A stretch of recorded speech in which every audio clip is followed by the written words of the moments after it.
ప్రతి ఒక్క పారిశ్రామికవేత్తలు అందరితో కలిసి పిఠాపురం అభివృద్ధిలో భాగస్వామ్యులుగా అమ్మని చెప్తున్నాం. నేను మీ నుంచి కోరుకుంటుంది, ఇది భారతదేశానికి చాలా కీలకమే. పీఠికాపురం శక్తిపీఠం, శ్రీపాద శ్రీవల్లభుడు వెలిసింది ఇక్కడ. వారి ఆధ్యాత్మికంగా వాళ్ళు ఎంచుకున్నారు. ఇది నేను నిజంగా చెప్పాలి, నేను రాజకీయాల్లోకి రావాలనుకోలే, సినిమాల్లోకి రావాలనుకోలే, పోటీ చేయాలనుకోలే. అలాంటిది పిఠాపురంలో రావాలని అసలు ఏమనుకోలేదు. అది భగవంతుడి సంకల్పం. నేను తీసుకురాబడ్డాను ఇక్కడ, గురువుల సంకల్పం. సో నేను నా ఆఖరి శ్వాస వరకు నేను మీకోసం పనిచేస్తాను. అది అధికారంతో సంబంధం లేదు, దానికి మీరు ఆశీస్సులు ఇవ్వండి. నేను ఒకటే కోరుకుంటుంది, మతం పేరుతో కానీ, కులం పేరుతో కానీ, వర్గాల పేరు మీద కానీ గొడవలు తీసుకొచ్చే వాళ్ళని మటుకు మీరు వారికి మీరే బాధ్యతను తెలియచేయాలి. ఎందుకంటే మీకు ఇందాక చెప్పినట్టుగా ఒకటి విడగొట్టేయడం చాలా చాలా తేలిక మనుషులు. ఈ రోజున మనం మాట్లాడుకోవాల్సిన రైతాంగం గురించి గౌరవ మంత్రివర్యులు civil supplies minister Nadella Manohar గారు ఆధ్వర్యంలో, గౌరవ ముఖ్యమంత్రి శ్రీ నారా చంద్రబాబు నాయుడు గారి, నేను చాలాసార్లు సందర్భాలు చెప్పాను, ఆయన అనుభవం చాలా అవసరం అని. సో మనందరం ఒక ప్రయాణం చేసాం. అలా చేయబట్టే ఈ రోజున సివిల్ సప్లైస్ ద్వారా 7 లక్షల మంది రైతుల నుంచి 40 లక్షల మెట్రిక్ టన్నుల ధాన్యం సేకరించిన ధాన్యానికి సరిగ్గా 24 గంటల లోపే 9,300 కోట్ల రూపాయలని చెల్లించడం జరిగింది.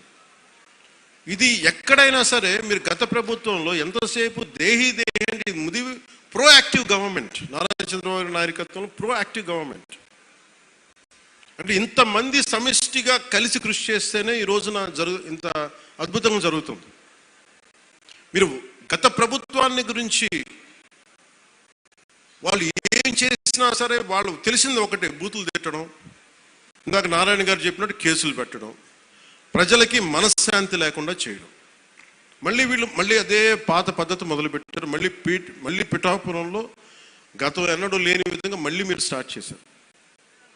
ఈ సందర్భంలో ఉన్నత పోలీస్ అధికారుల గారికి, జిల్లా మ్యాజిస్ట్రేట్ గారికి కూడా చెప్తున్నాను, లా అండ్ ఆర్డర్ని కనుక ఎవరైనా సరే పిచ్చిగా కనుక మీరు అభద్రతా భావానికి కానీ ప్రజల్ని చేస్తే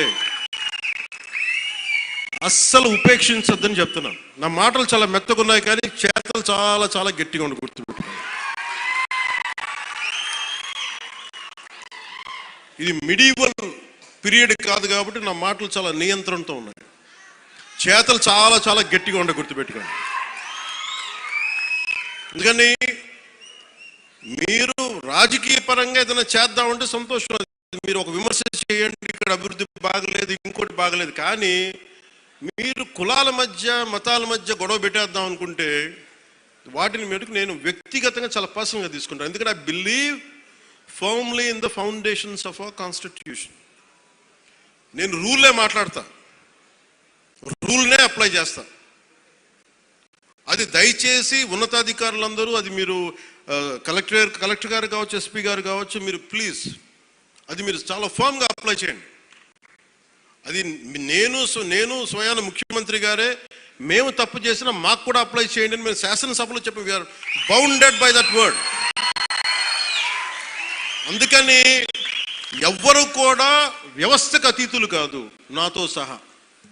అందుకని దాని దృష్టిలో మేము వ్యవస్థకు లోబడి ఉంటాం, మేము వ్యవస్థకు లోబడి రెచ్చగొడతామంటే దానిని ఎలా హ్యాండిల్ చేయాలో, ఎందుకంటే అక్కడ దాకా దృష్టి పెట్టలే, చాలా సంయమనంతో ఉన్నాను నేను. మీరు పిఠాపురంకు వచ్చి గొడవలు పెడతామంటే నేను ఇక్కడ కూర్చొని మొత్తం ఏరేస్తాను, అందరిని గుర్తుపెట్టుకోండి. అక్కడ దాకా తీసుకురావద్దు. తల్లి బిడ్డ న్యాయంగా పోదాం, తల్లి బిడ్డ న్యాయంగా పోదాం. మీరు ఒక మాట అనండి, నేను తీసుకుంటా, కానీ మీరు నన్నన్నా పర్లా, పార్టీనన్నా నేను భరిస్తాను. కానీ ప్రజల మధ్య వైషమ్యాలను కనుక మీరు చేస్తే దాని పర్యవసానాలు చాలా తీవ్రంగా ఉంటాయి, గుర్తుపెట్టుకోండి. ఎందుకంటే నాకు ఓటమి భయం లేదు. ఇది చాలా చాలా అర్థం చేసుకోవాలి అందరూ. నాకు ముందుకెళ్ళే ఆలోచనే తప్ప ఓటమి భయం లేదు. ఎందుకంటే నేను నిలబడతాను.